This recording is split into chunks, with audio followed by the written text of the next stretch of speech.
આ છે 1941નું કેલેન્ડર અને આ છે 2025નું calendar. Same calendar, same date, same weekend અને સેમ શ્રાપ. શ્રાપ? હા, શ્રાપ. 1941નું વર્ષ 20મી સદીનું સૌથી લોહિયાળ વર્ષ હતું, જ્યાં વર્લ્ડ વોર II થયું, લાખો લોકોના મોત થયા, શહેરોમાં બોમ્બબારી થઈ અને ઘણી બધી દુર્ઘટનાઓ થઈ. અને 2025ના વર્ષમાં આ જ તો થઈ રહ્યું છે. તો શું આપણે લૂપમાં જીવી રહ્યા છીએ?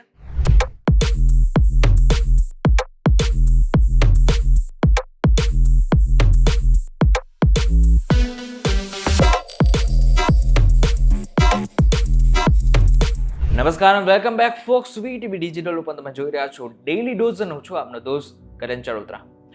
1941 અને 2025 બંને એક જેવા છે. 1941માં 1 જાન્યુઆરીએ બુધવાર હતો, એ જ રીતે 2025માં 1 જાન્યુઆરીએ બુધવાર હતો. 15મી જૂન 1941ના દિવસે રવિવાર હતો. 15મી જૂન 2025ના દિવસે પણ રવિવાર છે.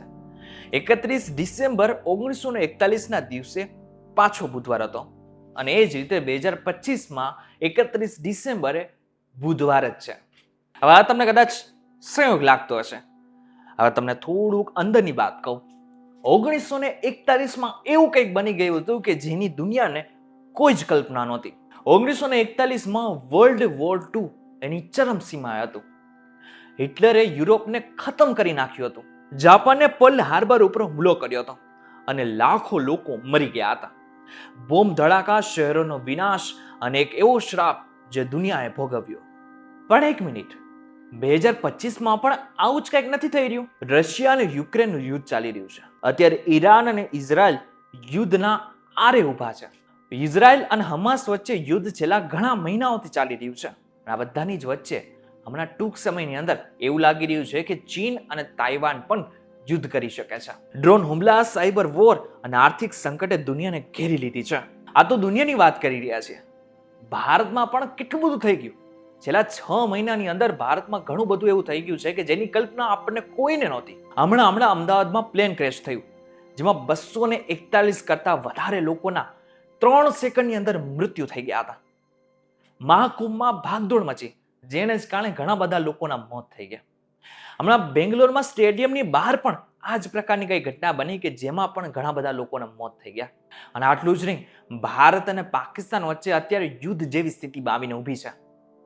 દેશમાં કેટલા એવા બ્રિજ છે કે જે તૂટીને પડી ગયા અને એમાં ઘણા બધા લોકોના મોત થયા. અને આ બધામાં લાખો કરોડો નહીં, અબજો રૂપિયાનું નુકસાન આ દેશને થયું. 1941ની જેમ જ આજે પણ દુનિયા યુદ્ધની આરે ઊભી છે. આ સંયોગ છે કે કોઈ પ્રકારનો શ્રાપ છે?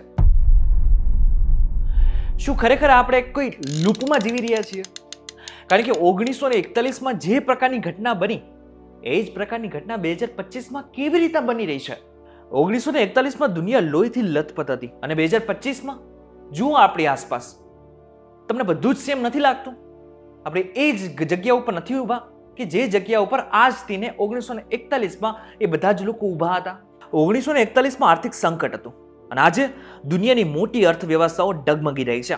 1941માં ટેકનોલોજી યુદ્ધને એક નવી દિશા આપી હતી અને આજે ડ્રોન્સ, એઆઈ અને સાયબર અનેક પ્રકારના હુમલાઓ આખી દુનિયાને ડરાવી રહ્યા છે. પણ શું આ બધું જ આપણને એક રસ્તે લઈ જઈ રહ્યા છે? વિનાશ તરફ? જો કેલેન્ડરનું દોહરાવું તો એક ગણિતનો ભાગ છે. દર 28 વર્ષે અને દર 84 વર્ષે આ કેલેન્ડર બદલાય છે. અને 1941માં જે કેલેન્ડર હતું એ સ્વાભાવિક રીતે 2025માં આવવાનું જ હતું. પરંતુ જે પ્રકારની ઘટનાઓ દોહરાય છે એની પાછળનું કારણ શું છે? શું એની પાછળનું ખરેખર કોઈ કારણ એવું છે કે જે આપણને કોઈને નથી ખબર? અને તમને જણાવી દઉં કે 1941નું વર્ષ 20મી સદીનું સૌથી અઘરું વર્ષ માનવામાં આવતું હતું. 2025ના તો હજી માત્ર 6 મહિના ગયા છે. બીજા 6 મહિના હજી બાકી છે.